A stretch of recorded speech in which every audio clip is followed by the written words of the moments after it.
from our studios in downtown Salisbury. This is the 47 ABC News Hour. New tonight, details of a weekend murder in Salisbury. Find out what police are doing to get the community involved in this investigation. And coming up in sports, could yet another #1 seed fall before the Sweet 16? Florida State took Xavier down to the wire last night. We have the highlights and the result in just a bit. And another coastal storm looks to bring rain and snow. A winter storm watch in effect. Details coming up. And with that, good evening and thank you for joining us. I'm Ryan Eldridge. The 47 ABC News Hour starts right now. And we start tonight in Wicomico County. A property in Hebron has been the talk of the town since Friday when authorities uncovered a disturbing scene at a local farm. Since then, 25 dead horses have been removed from the property and over 100 are now being rescued. Today, 47 ABC's Danny Bozzini made a trip back to the farm to learn more about the investigation and what happens next. She's live now. Danny, what have you learned so far? Thanks, Ryan. We're starting to learn more about this case and the owners of this 150-acre property. Friday was not the first time authorities have been here. They've actually been receiving calls since 1995. While we continue learning more about the pilchards, we're also learning more about the horrible conditions these horses were living in. Help is on the way for nearly 100 horses on this farm in Hebron. A farm that on Friday, authorities found over 25 dead horses. A horrific number, but what's even more deplorable are the conditions these horses were living in.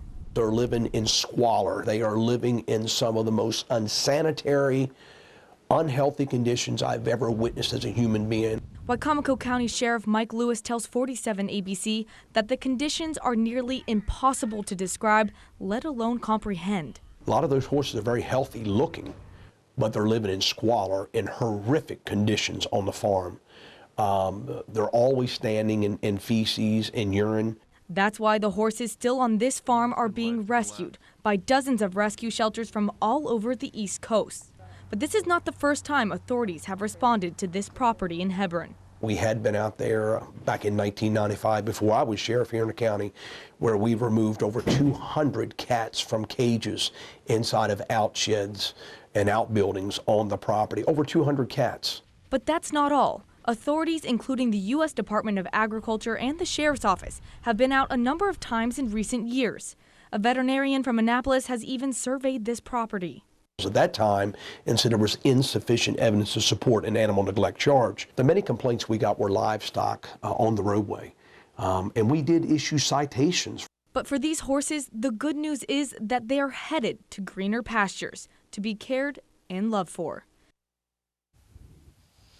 Sheriff Lewis says they are starting to build a case, but it could be a couple of months until charges are actually filed. In the meantime, the horses that remain here are being rescued. Yesterday, Days End rescued 12 horses. Today, over a dozen others came here with horse trailers to rescue more. Changing Fate's Equine Rescue from Laurel, Delaware will be taking 2 or 3, and they tell us it could be a long road to recovery as they start to learn more about their condition. We'll just evaluate and then do what we can to help these horses trust again. That's a lot of it. They lose their trust for humans.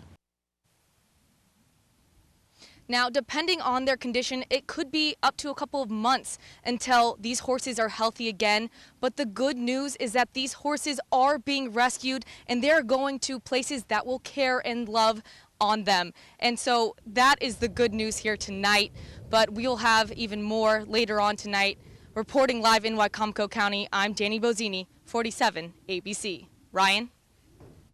All right, Danny, thank you very much. And as Danny just mentioned there, you, our viewers, can get involved and may even be able to adopt some of these horses if you meet the requirements. According to Changing Fate's Equine Rescue, there's an application that you have to fill out first. After that, it's all about making sure you're a good fit for the horse. A house visit is also a must to see if the conditions are right to care for a horse. We will also, in the meantime, check out your either farm or boarding facility, wherever you intend to keep that horse, to make sure that where you're taking it is has adequate fencing, adequate food, adequate water, shelter. Now, we will continue to share new updates and information on how to adopt and help. Tomorrow, there will be a press conference about this case. We will be there and we will share any additional details about this investigation. In the meantime, to find background, new details, and more, just go to our website, 47abc.com.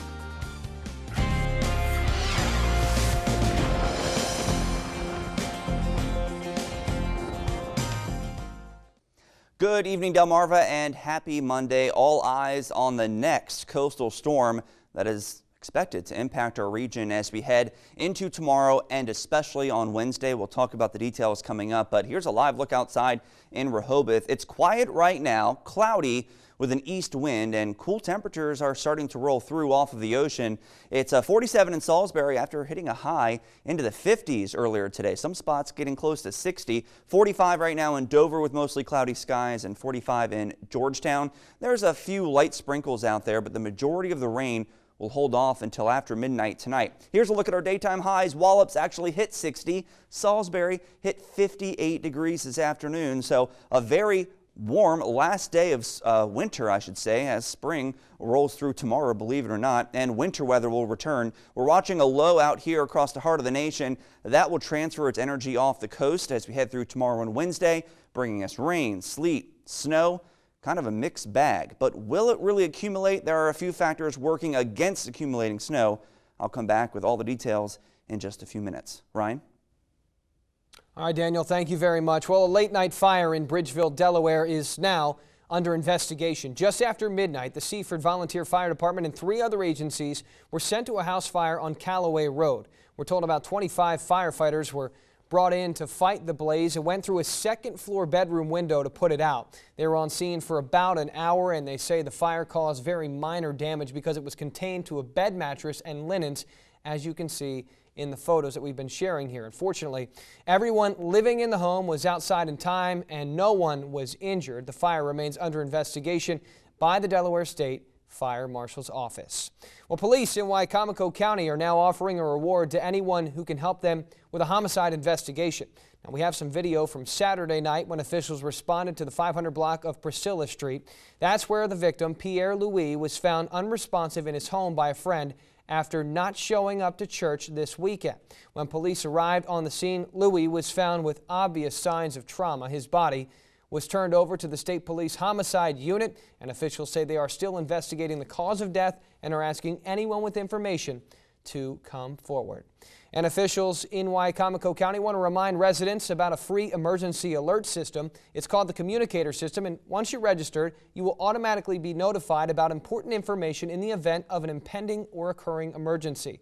If you want to receive these emergency messages on your cell phone, just go to the Department of Emergency Services website, wicomicocounty.org/ES, and from there, select the option that says sign up for cell phone emergency alerts. It takes about 5 minutes to do so, and then you'll just log in and register your cell phone.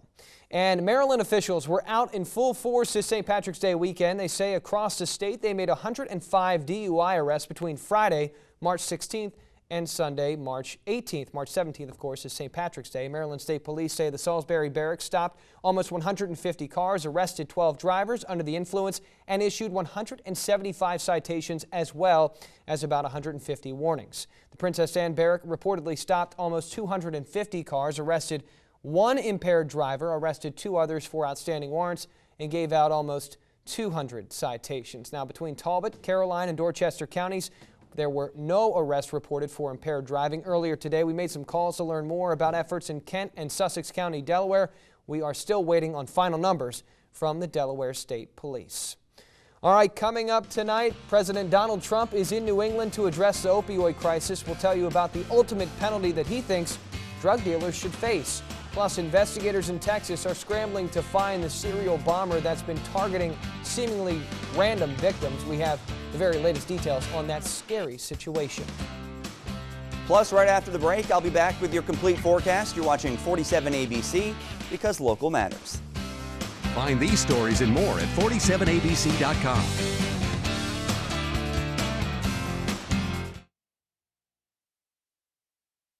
You're watching the 47 ABC News Hour.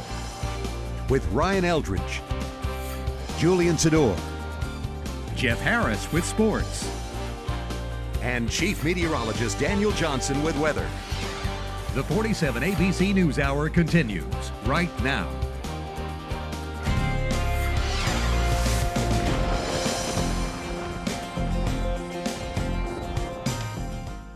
Good evening and welcome back. Here is a live look outside in Greenwood, our Delaware Electric Co-op Skycam showing how cloudy it is out there. So clouds have been on the increase, but it has been a mild day, above average. The first above average day in a little while. I mean, yesterday we were right around average, but it's been pretty chilly as of late. Look at the eastern parts of the shore. We're looking at 44 in Ocean City, 47 in Salisbury, but it's 54 in Easton. An actual sea breeze is rolling through. We don't see that a lot in winter, but a sea breeze is pushing through and ushering in some colder temperatures from the cold ocean waters. As you see, those winds are coming right off the ocean, out of the east between 5 and 15, and these winds will really get cranking as we head into tomorrow and Wednesday as the coastal storm strengthens just offshore. So as we head through this evening, not bad, just a 5 to 10 mile per hour wind speed, and then tomorrow morning, winds are already sustained around 20 coming out of the northeast as that storm is just offshore. Winds stay quite breezy into your Tuesday and into your Tuesday night. There's the strong coastal off our coast at 6 in the morning. Winds sustained in Ocean City at 30, gusting to 40 or 50.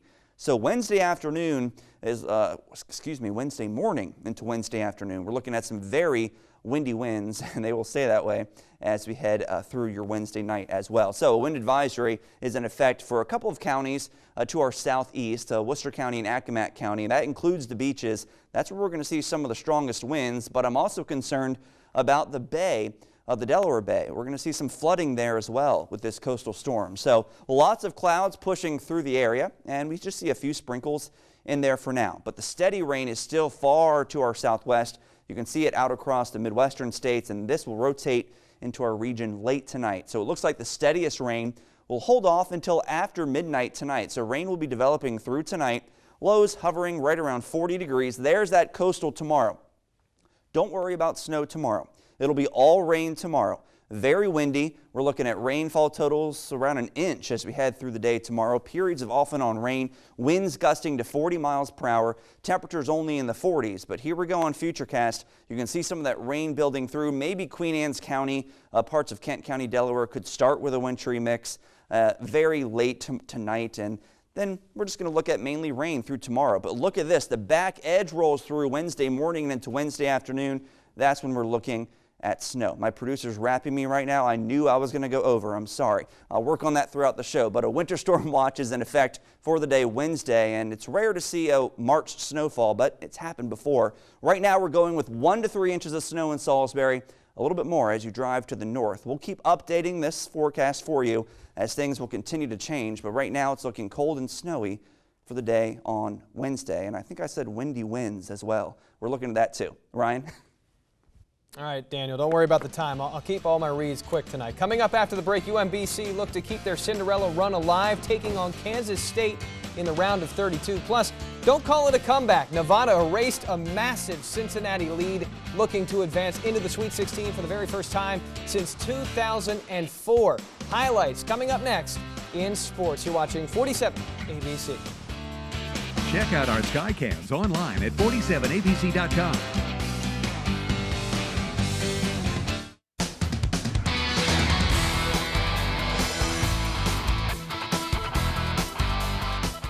Welcome back. We're talking sports. We are officially through the first 2 rounds of the NCAA tournament. My head is spinning. Yeah. This is incredible this year. It's unbelievable. So we're talking about a ton of upsets, of course, which we're going to see. Right. But just last week, we opened up the NCAA tournament. Those 2 days went by quickly. And then this past weekend, just yesterday, we finished up the round of 32. And yeah, I don't know about you, but my bracket certainly is busted. Yeah, throw it in the trash can. Yeah, It doesn't matter anymore. It's long gone, and I know we filled out a few, and they're all pretty much They're gone all from bad. there. Yeah, Every single one. They're all busted. But last night was the perfect example of why this tournament is commonly referred to as March Madness, because it goes to show that any team has a chance to win it. Leonard Hamilton and Florida State taking on Chris Mack and the #1 team in the West region, that is Xavier. Now, nearing the end of the first, knotted at 29, Brian Angola is going to receive the pass in the corner, and he's going to knock down the triple to put State up by 3. But with under 20 seconds left in the half, check out this shot. Xavier responds thanks to the senior J.P. Makura, who launches from the parking lot and connects. Xavier would lead by 2 at the half. Musketeers would hold that lead deep into the second, but Seminoles making a push on the fast break. Angola can't get the layup to fall, but Mifandu Kabengele is there to clean up the mess and tie the game at 68. Xavier would add a bucket to lead by 2, but PJ Savoy had 11 points off the bench and none bigger than that 3 from the right wing. State goes up by 1. Xavier would be forced to foul and would need a 3 to send this into overtime, but Kareem Cantor hits, pretty much nothing but air from behind the arc as Florida State takes down another #1 seed with a 75-70 win. I really don't think at this level there you can really call them as much upsets as is just what they call March Madness. See, sometimes the team that's the most talented might not necessarily win the game. It's the team that's playing well at that particular time. West Virginia also in action, taking on 13th seeded Marshall. Now, simply put, the Mountaineers looked good. Daxter Miles able to break free from his defender and knocks down the 3. Then, right before the half, Javon Carter grabs the loose ball and finishes with a pretty spin move on the other end. WVU up 17 at the half, and they would pour it on from there. Essa Ahmed with the baseline drive and lob to Sagaba Kante, who slams it home with both hands. Check this out. Ball just slams pretty much straight down. Then off the turnover, Lamont West uses the Euro step to beat his defender, laying one up and in. Carter would lead all scorers in this one with 28 points as the Mountaineers rout Marshall 94-71, advancing to the Sweet 16, while they will meet top-seeded Villanova. And on to the game of the night. Nevada would trail Cincinnati by as many as 22 before Caleb Martin ties it up with a 3 from under a minute left in regulation. Bearcats unable to convert on the offensive end, so the Wolfpack had a chance to move in front, and they did. Cody Martin misses the fadeaway jumper, but Josh Hall is there to put it back in. Nevada goes up 2 with under 10 seconds to play, and Cincinnati would not get a clean look. Suffocating defense, really the only way to describe it, leads to an off-balance shot as Nevada storms back in the second half, topping Cincy by 2 and advancing to take on Loyola in the Sweet 16. Honestly, I thought we were going to win the whole time, and no matter what was going to happen, Coach said no matter what was going to happen, we're going to win. I believed it. Everybody believed it. So, obviously we're still upset about the loss, but that's how it goes. And Cinderella UMBC look to find their glass slipper one more time, taking on Kansas State. They would make this a game deep in the second half, but they could not stop Xavier Sneed. First with the putback dunk off the missed jumper, then Sneed beating the clock here with the short shot from the corner. UMBC's run comes to a close as Kansas State, they advance to the Sweet 16 with the 50-43 win. UMBC just with an unbelievable run, and it took some amazing plays by Kansas State to even beat them in the first place. Absolutely. So it really does go to show you cannot overestimate or rather underestimate any opponent in this tournament. UMBC certainly, putting on a show and making a name for that program. That's right. Coach Leonard with some sage advice there. It doesn't matter where you're seated, just get in the dance. Love Coach Leonard Hamilton's advice. I love that a lot. That's exactly why these kids come to play, and look at them now in the Sweet 16. Well, Jeff Harris and I will have a bonfire later for our bracket. You can join us if you want. We'll be somewhere in Salisbury. Come find us. All right, Jeff, thank you very much. That's it for the Nest. That's it for sports. Your national news is coming up next. You're watching 47 ABC. Stay with us. Catch more of the action on our sports page at 47abc.com.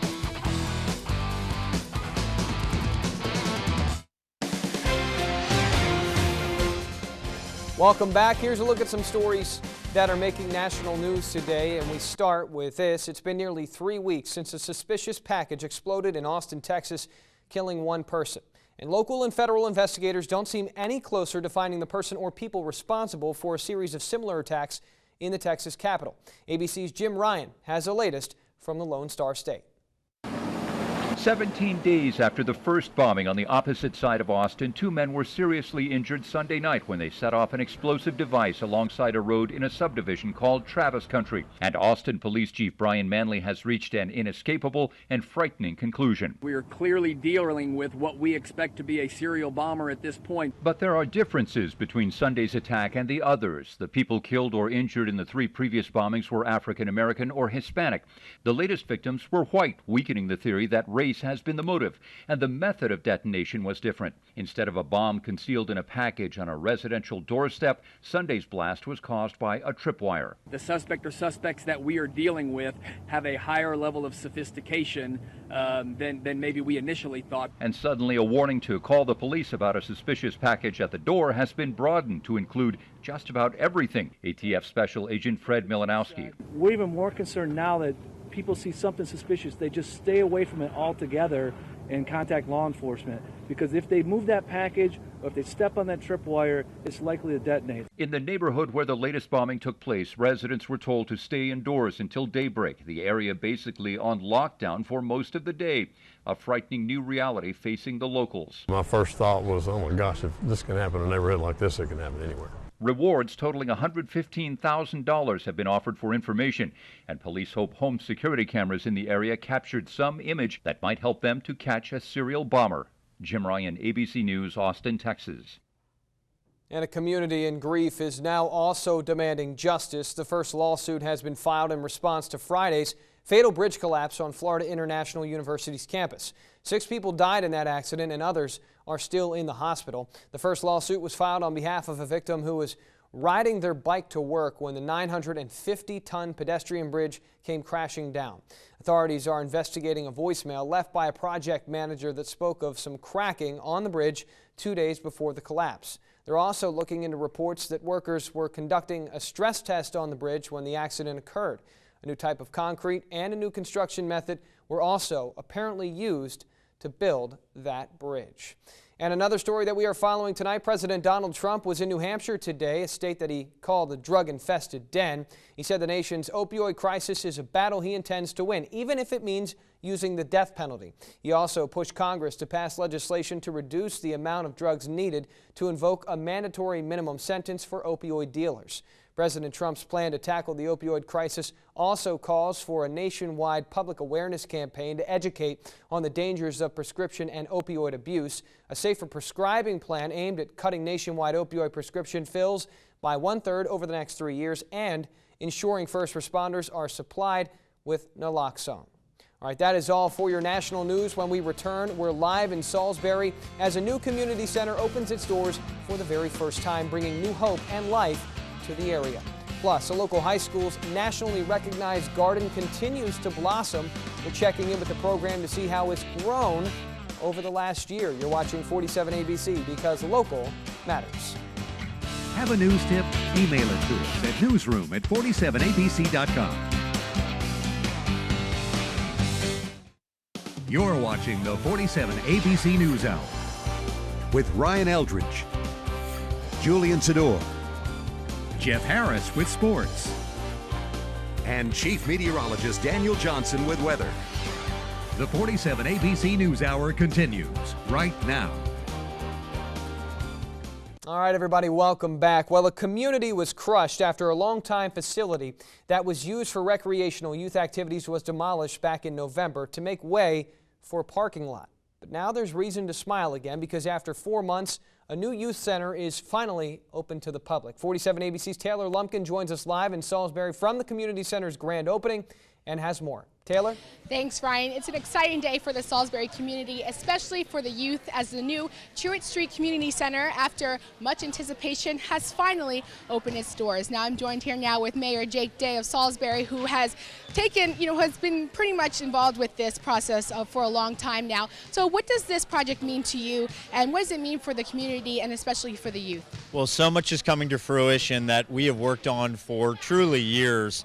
This project in particular has been going on for months with a ton of people putting in investment and time and resources in.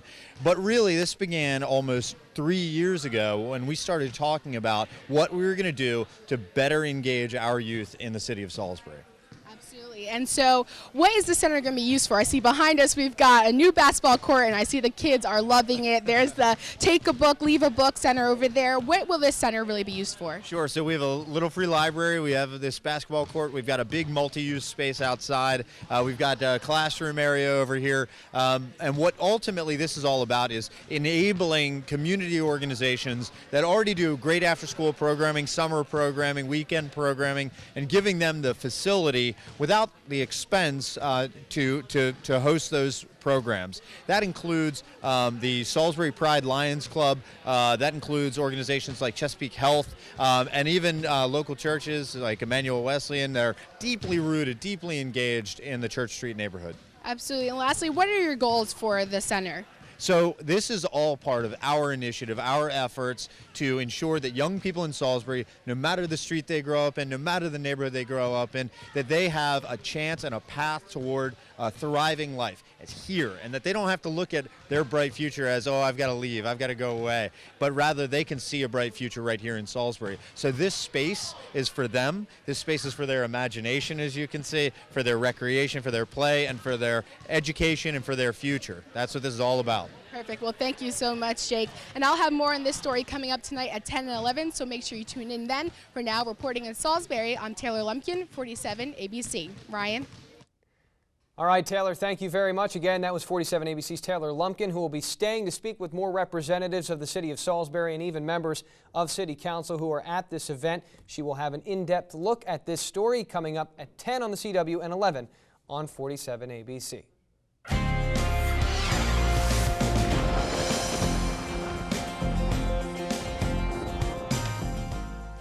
And a live look outside our livebayside.com skycam in West Fenwick, where our sea breeze has just rolled through here. So much cooler along the coast in West Fenwick and in Ocean City.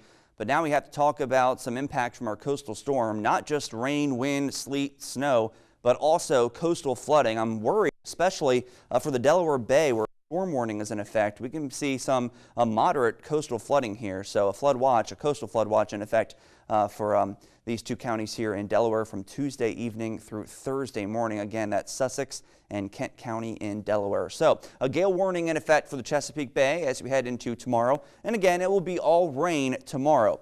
Gale warning also in effect for the Atlantic. Rough seas, northeast winds sustained at 30. And here's that storm warning for the Delaware Bay with moderate coastal flooding. Some big impacts there. Temperature-wise, we're in the 40s through tonight and into tomorrow, so that's why we're expecting mainly rain tonight and tomorrow, but then temperatures continue to drop off as we head into Wednesday as the coastal storm continues to strengthen. That will change the rain to snow Wednesday morning, continue through the day Wednesday, and it will stick in some spots, especially north of Salisbury. Even Salisbury could see 1 to 3 inches. The beaches, possibly up to an inch. Ryan? All right, Daniel, thank you very much. Well, a pending settlement in Maryland could pay each of the state's 4 HBCUs up to $56.9 million annually. That's a major increase from Governor Larry Hogan's proposal of about $2.5 million per school. According to the Washington Post, in 2006, a group of alumni sued Maryland. They claim programs were created at other public institutions that copied and took students away from similar programs at Maryland's historically black schools. And in 2013, a U.S. judge ruled that Maryland violated the constitutional rights of students at the state's 4 black institutions, including Delmarva's University of Maryland Eastern Shore and Delaware State University. Sponsors of the new proposal say the almost $57 million settlement is much more in line with the almost $3 billion they claim the state owes HBCUs. Supporters say this settlement would restore years of underfunding and program duplication by the state, but they also say that it's unlikely to pass. Well, thousands of plants are growing right now at Parkside High School as part of its horticulture program. The program has expanded significantly these past 5 years, and it's continuing to thrive. 47 ABC's Camila Fernandez has more on how this is impacting the students and our community.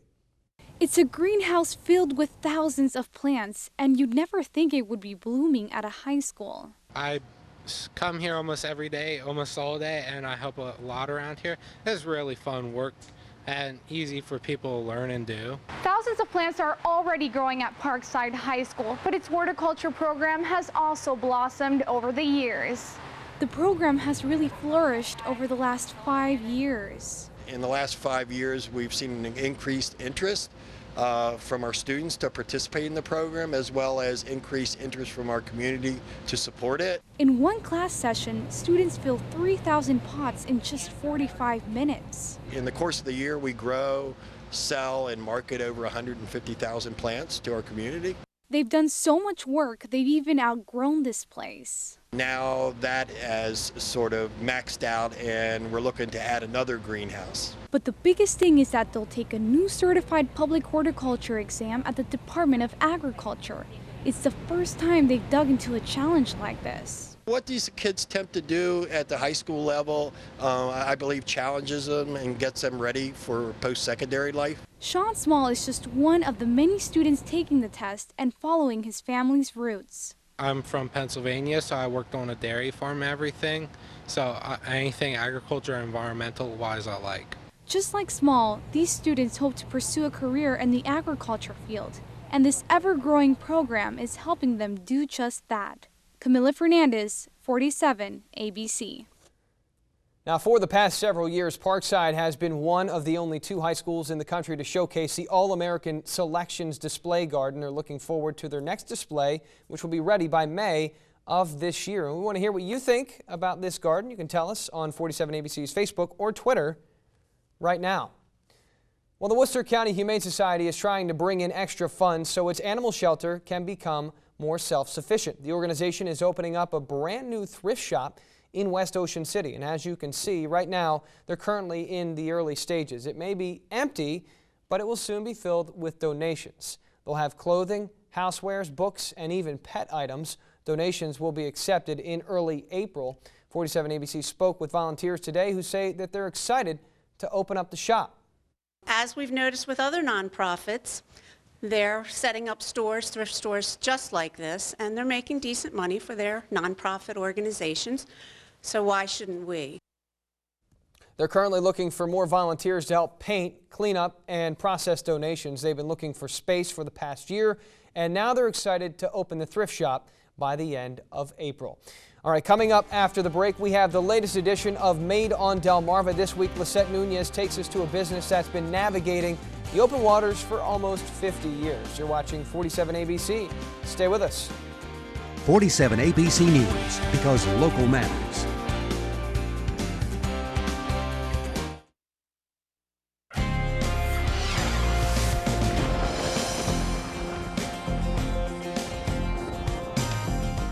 Welcome back. Chief Meteorologist Daniel Johnson has joined me on the desk, and we are discussing whether or not I'll have my camera on Wednesday to take some of those snow photos. I think you'll be able to see some snow. Okay. Sure. Well, as we head into Wednesday, but we want to stress that with every event, there's high bust potential. Right. When it comes to snow. Well, the later you get, obviously. And coastal storms. But we're getting closer to the event. We're becoming a little more confident that it will be rain tomorrow, snow on Wednesday. But the thing is, it's going to snow during peak heating. Right in the middle of the day. So it's hard to accumulate snow in the middle of the day in March. But if it's heavy enough, we could overcome that. Okay. So that's why you have to weigh all those factors. All right. So let's take a look at the forecast, because it does look like some of the snow could be heavy at times. So we'll discuss a timeline of the event coming up shortly. Stay tuned. Here's a look outside our Atlantic sky cam in Berlin, our Atlantic General sky cam, showing that we are looking at some very cloudy conditions out there, and we're also that rain and that snow to begin as we head into Wednesday. But the rain is building in as we head into tonight. So that's when we're expecting the rain to roll through. It won't really snow here in Salisbury until we're waking up on Wednesday morning. That's when we're expecting the main event. So we'll get through the rain first and then the snow. But keep it tuned to 47 ABC, and we'll keep you updated about this potential snowstorm in March for the first day of spring, actually the first couple days. So today felt like spring, 58 degrees, average high is 56, so just a couple degrees above average. Our weather watchers calling in: Connie in Greenwood at 43, Denny and Argos Corner 42, Tom in Bridgeville at 44 degrees, Lane in Hebron at 49, 44 for Ed in Chincoteague, and 44 for Kelly in Snow Hill, 43 for Susan and Ocean Pines. Here in Salisbury, we're at 45, but again, we were in the 50s earlier, 27 in Syracuse right now, so there is some cold air close by, 63 in Charleston, very warm air nearby as well. So we're kind of right in the middle, but things will start to change as we progress through the week. So wind speeds right now coming out of the east off of the ocean. Ocean temperatures are in the 40s, and that's why our air temperatures are in the 40s right now as well. A wind advisory has been posted for Accomack County and Worcester County, and that means winds could gust as high as 50 along the coast, gusting as high as 40 for inland areas tomorrow morning through tomorrow afternoon, with the rain too. So the sun is now starting to set, so that's why the clouds here are disappearing. But we're still looking at cloud cover out there right now. A few sprinkles in the forecast too, and those sprinkles will continue off and on through midnight, but the steady rain arrives after midnight tonight. Temperatures falling into the upper 30s in some spots to low 40s. Some areas already in the low 40s at this moment as rain continues to push in through tonight. A bit breezy tonight too. Tomorrow, pretty windy actually, 40 to 45 degrees. So a chilly day with rain, just kind of a nasty day. Most of the rain and the heaviest rain will be during the morning and midday hours. But then it switches to snow as we head into Wednesday morning, and it will last through most of the day Wednesday. Right now, because most of the snow will fall during the day in March, right now we're going a little bit conservative on the totals. I know 1 to 3 is actually conservative here, but as you drive north, we're a little more confident, especially for Dover and areas to our north, because it will be a bit colder there. Some of the snow could be heavier, so that's where we can overcome some of those March issues. But I think even Salisbury will see some accumulating snowfall as we head through Wednesday. So a winter storm watch is in effect for Worcester, Somerset, Wycomico, and points to the north for the potential of 3 or more inches of snow. So it could get dicey as we head into your Wednesday. So Futurecast times it out for us. Rain begins tonight. Look at the snow, though, breaking out into northern Maryland. But for us, we're all rain. Maybe Queen Anne's County, Kent County in Delaware, Newcastle County could see a little bit of snow tonight. Not much, though. Mostly rain through tomorrow off and on. But then here comes the back edge of the system. As it really strengthens off the coast, it's going to wrap in some cold air and some heavy snow. But look at the time. Noon on Wednesday is when we're seeing the heaviest snow, right in the middle of the day. Again, hard for the snow to accumulate. Most of the snow will accumulate on grassy surfaces, but some roads will become slick as well. And then it all gets out of here as we head into Wednesday night. Your 7-day forecast, we're looking at temperatures rebounding a little bit, closer to 50 on Saturday.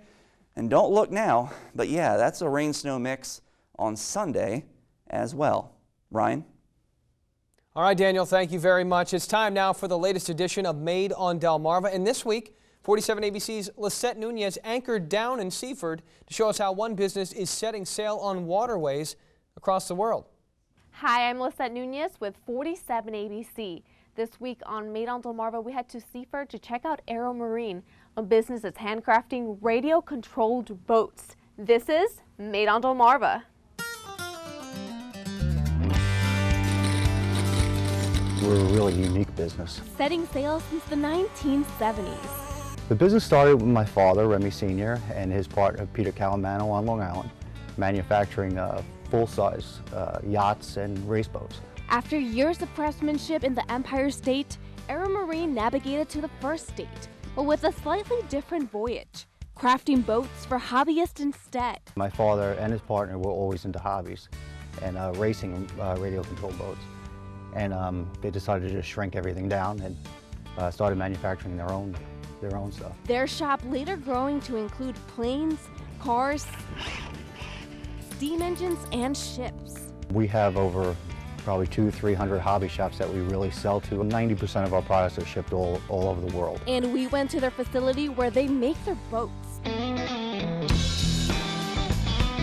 Remy says it's all hands on deck when it comes to piecing them together. And it starts with a mold that is coated with a clear liquid. Fiberglass comes in a cloth and a matte material, which is what he's wetting out right now. That's the fiberglass itself. And then it's then wetted out with a polyester resin. Remy does this to form the body of the boat. Once it dries overnight, it's ready to be popped out of the mold. We'll then use air to blow this out. This is okay as it is. But when it comes out of the mold like this, you'll have actually the part itself. The pieces then get a fresh coat of paint. After it dries again, they cut out the top of the deck. He then joins the body of the boat together. Up next is making the hardware. He uses a CNC machine to do it, which is a machine that makes precision cuts based on computer programming. Right now it's doing the stainless steel stub shafts that we use. He uses those pieces to put together the propeller, and then he assembles the boat. It's one of those things where your hobby starts to become your business. So it's one of those things that we love to do. And it's ready to hit the water. Bon voyage! If you have a suggestion, email us at 47abc.com, and when we return, we'll take a look at your pet of the day, and Chief Meteorologist Daniel Johnson will check back in with a final look at your weather. Like 47 ABC News on Facebook.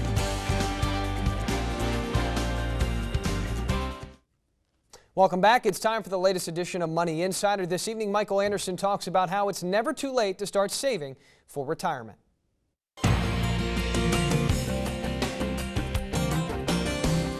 Hi there, I'm Michael Anderson, and I'd like to tell you a story about something I did a couple of weeks ago.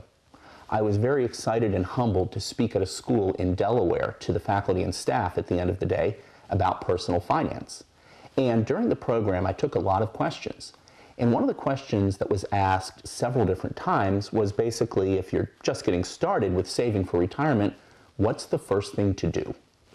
This reminded me of a story that I have told many times about a client of mine who I met when she was about 45.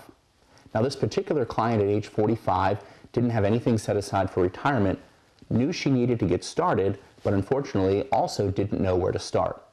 And what I told her was this. I said, let's put away $25 a paycheck. So that's about $12 or $13 a week.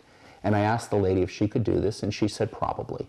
And every time I saw her, about every 3 or 4 months, we increased it by $25. So 3 months later, she was putting away $50 a paycheck.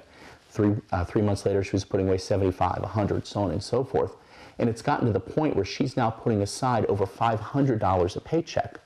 Now, what's interesting about this story, because we went from saving nothing to saving a whole bunch, is that if you start to increase the amount you're saving incrementally, you just do it gradually, when you get a raise, when you get a bonus, oftentimes you don't even miss it. Because what happens is we make little changes. You know, you skip the Starbucks habit, you brown bag it for lunch, but these little changes that don't seem like a lot, over time add up to a lot of money. And so now this woman I know, who's now about 55, she's been saving for about 10 years. She went from really just getting started and having no money set aside to now being on her way to becoming a millionaire. Anybody can do it, but the key to getting started is to start putting away money now and increase it whenever you can. Money Insider is sponsored by Anderson Wealth Management.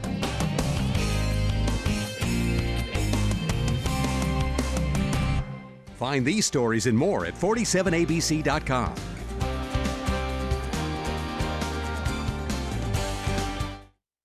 Hairstyles brought to you by Designer's Edge. Welcome back. It is time to take a look at our Brazier's Carpet Care Pet of the Day. That's First time I right. said that, so I had to really read it there. Sponsor. They are looking for a forever home, a sponsor for it. Yeah, That's right. Yeah, let's meet Rufus. Brazier's really cares about these animals. That's so right. do we. Rufus deserves a sponsor. He is a boxer mix and is considered a senior.